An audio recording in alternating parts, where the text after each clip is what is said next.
Assalamualaikum warahmatullahi wabarakatuh. Salam sejahtera untuk kita semua. Semoga kita selalu dalam lindungan dan kasih sayangnya. Amin ya robbal alamin. Pada kesempatan kali ini, saya Jihan Lukiana Putri, NIM C1F021076, mahasiswi Ekonomi Islam Universitas Jambi, akan mempresentasikan hasil makalah saya yang berjudul Akuntansi Syariah, Hubungan Syariah Islam dan Akuntansi, serta Perkembangan Transaksi Syariah. Baik, langsung saja saya akan memaparkan poin-poin penting yang terdapat dalam makalah saya. Dalam pembahasan kali ini akan dibahas 5 topik. Yang pertama, pengertian dari akuntansi syariah. Yang kedua, landasan hukum akuntansi syariah. Lalu tujuan dari akuntansi syariah, hubungan syariah Islam dengan akuntansi, dan yang terakhir adalah perkembangan transaksi syariah di Indonesia. Sebelum kita membahas pengertian akuntansi syariah, tentunya kita harus memahami apa pengertian akuntansi secara umum. Pengertian akuntansi secara umum menurut Purwoto tahun 1990, akuntansi adalah sebagai suatu sistem atau teknik untuk mengukur dan mengelola transaksi keuangan dan memberikan hasil pengelolaan tersebut dalam bentuk informasi kepada pihak-pihak internal dan eksternal. Pihak eksternal adalah pihak dari luar perusahaan namun memiliki kepentingan terhadap perusahaan tersebut. Lalu pihak internal adalah pihak yang berada dalam sebuah perusahaan dan berkepentingan dalam pengambilan keputusan perusahaan. Pihak eksternal terdiri dari kreditur, calon investor, pemerintah, pemasok, dan konsumen. Lalu pihak internal terdapat pemilik perusahaan, pemegang saham, karyawan, manajer, dan lain-lain sebagainya. Baik, kita memasuki pengertian dari akuntansi syariah itu sendiri. Pengertian akuntansi syariah dapat dijelaskan dengan kata tersendiri, khususnya dari kata akuntansi dan syariah. Akuntansi merupakan salah satu cabang ilmu yang mempelajari transaksi, mencatat, mengklasifikasikan, dan merangkum untuk memudahkan penulisan laporan keuangan yang hasilnya akan membantu pengambilan keputusan. Sedangkan kata syariah itu sendiri mempunyai ruang lingkup aturan yang menentukan apa yang boleh dan apa yang tidak sesuai dengan kaidah ajaran Islam. Jika kedua pengertian tersebut digabungkan, maka akuntansi syariah berarti pelaporan data keuangan yang digunakan dalam bisnis, lembaga, atau organisasi yang berdasarkan dengan kaidah-kaidah dan prinsip Islam. Akuntansi syariah memiliki 3 prinsip. Yang pertama adalah prinsip pertanggungjawaban, yang artinya prinsip ini sebagai wujud implementasi ajaran yang tertuang dalam Al-Quran, artinya setiap manusia belajar untuk selalu mempertanggungjawabkan perbuatannya. Dalam hal ini, transaksi yang dilakukan harus dicatat secara khusus melalui laporan keuangan atau laporan akuntansi. Lalu prinsip yang kedua adalah prinsip keadilan. Prinsip keadilan ini memiliki 2 pengertian. Yang pertama, erat kaitannya dengan praktik etis, yaitu kejujuran. Kejujuran ini penting agar informasi akuntansi yang disajikan tidak menyesatkan atau merugikan masyarakat. Lalu, pengertian yang kedua, prinsip keadilan ini yang bersumber dari ucapan yang adil, mendasar, dan berlandaskan pada syariah dan nilai-nilai moral. Lalu prinsip yang ketiga yaitu prinsip kebenaran. Adanya prinsip kebenaran ini akan menciptakan keadilan dalam pencatatan, pengukuran, dan pelaporan seluruh transaksi ekonomi. Karena mengenali, mengukur, dan melaporkan transaksi keuangan akan berjalan dengan baik apabila mempunyai rasa kebenaran. Akuntansi syariah itu sendiri mempunyai landasan hukum yang mengatur jalannya pencatatan laporan akuntansi syariah. Landasan hukum akuntansi syariah yang pertama adalah Al-Quran, yaitu surah Al-Baqarah ayat 282 yang menyatakan kewajiban menyimpan bukti-bukti transaksi keuangan. Ayat Al-Quran ini merupakan ayat terpanjang yang mengatur hukum tentang pencatatan laporan.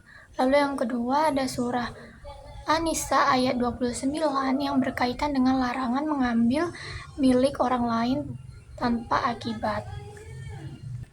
Selain landasan hukum berdasarkan Al-Quran, akuntansi syariah juga mempunyai landasan hukum yang dibuat oleh pemerintah Indonesia. Yang pertama ada dari Fatwa MUI atau DSN MUI memberikan fatwa atau pedoman dasar hukum syariah dalam berbagai topik termasuk bidang hukum dasar akuntansi. Fatwa DSN MUI merupakan dokumen acuan bagi bank syariah dan lembaga keuangan syariah lainnya dalam mengolah keuangan yang berdasarkan dengan prinsip syariah. Lalu ada Undang-Undang Nomor 21 Tahun 2008 tentang Perbankan Syariah. Undang-undang ini mengatur tentang perbankan syariah dan prinsip-prinsip akuntansi syariah yang diikuti oleh bank-bank syariah dalam pengelolaan keuangan syariah. Yang ketiga, ada standar akuntansi keuangan syariah yang dikeluarkan oleh Dewan Standar Akuntansi Keuangan. Standar akuntansi keuangan syariah ini memuat standar akuntansi syariah yang harus diikuti oleh perusahaan atau lembaga keuangan syariah ketika menyusun laporan keuangan. Standar akuntansi keuangan syariah juga bertujuan untuk menciptakan standar serupa dalam pelaporan keuangan antar perusahaan atau lembaga keuangan syariah. Adanya akuntansi syariah memiliki tujuan tertentu untuk mencapai kesejahteraan yang sangat baik dan mencapai keselamatan di dunia dan akhirat, dimungkinkan dengan menerapkan syariah dalam sistem akuntansi. Menurut pandangan Tri Yuwono, akuntansi syariah bertujuan untuk menghasilkan informasi akuntansi yang syarat nilai. Lalu menurut pandangan Sofyan Syafri Harahap, akuntansi syariah bertujuan untuk memastikan bahwa transaksi bisnis adalah benar, pasti, transparansi, adil, dan akuntabel. Lalu menurut Adnan, untuk membantu mencapai keadilan sosioekonomi atau al-falah, lalu untuk mengenal sepenuhnya kewajiban kepada Tuhan, masyarakat, individu dengan pihak yang terkait dalam aktivitas ekonomi, akuntan, auditor, manajer, pemilik pemerintah, sebagai sebuah bentuk ibadah. Antara hubungan syariah dengan akuntansi memiliki keterkaitan antara keduanya, yaitu syariah Islam adalah sistem normal ketuhanan yang mengatur hubungan atau interaksi antara manusia dengan Tuhan Khalid atau hubungan antara manusia serta hubungan manusia dengan alam semesta yang merupakan seluruh ciptaan Allah Subhanahu wa Ta'ala. Lalu syariah juga mengatur tentang muamalah atau hubungan sosial ekonomi, termasuk kegiatan antar manusia untuk menghindari kesalah atau kelalaian dalam kegiatan ekonomi, maka perlu dicatat atau dipertanggungjawabkan. Oleh karena itu, syariat Islam sangat mendukung keberadaan akuntansi dalam segala aktivitas yang dilakukan manusia, khususnya yang berkaitan dengan urusan keuangan. Selanjutnya adalah perkembangan akuntansi syariah di Indonesia. Dimulai dari sebelum tahun 2002, pada periode ini masih mengacu pada PSAK 31 tentang akuntansi perbankan.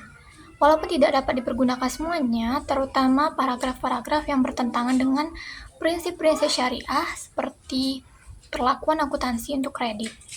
Selain itu, juga mengacu pada Accounting Auditing Standard for Islamic Financial Institution yang disusun oleh Accounting and Auditing Organization for Islamic Financial Institution, suatu badan otonom yang didirikan pada tanggal 27 Maret 1991 di Bahrain. Lalu selanjutnya tahun 2002 sampai 2007, pada periode ini sudah ada PSAK 59 tentang akuntansi perbankan syariah yang dapat digunakan sebagai acuan akuntansi untuk bank umum syariah, bank prekreditan rakyat syariah, dan kantor cabang syariah, sebagaimana tercantum dalam ruang lingkup PSAK tersebut. Lalu periode selanjutnya yaitu pada periode 2017 sampai sekarang. DSAK atau Dewan Standar Akuntansi Keuangan mengeluarkan Peraturan Standar Akuntansi Keuangan Syariah yang merupakan perubahan dari PSAK 59 pada periode 2002 sampai 2007. Sekian, itulah presentasi dari saya terkait isi makalah yang berjudul Akuntansi Syariah, Hubungan Syariah Islam dan Akuntansi, serta Perkembangan Transaksi Syariah. Saya mengucapkan terima kasih kepada dosen mata kuliah akuntansi syariah saya, yaitu Bapak Wirmie Eka Putra, SEMSI. Baik, saya akhiri presentasi kali ini. Mohon maaf jika ada salah perkataan. Wassalamualaikum warahmatullahi wabarakatuh.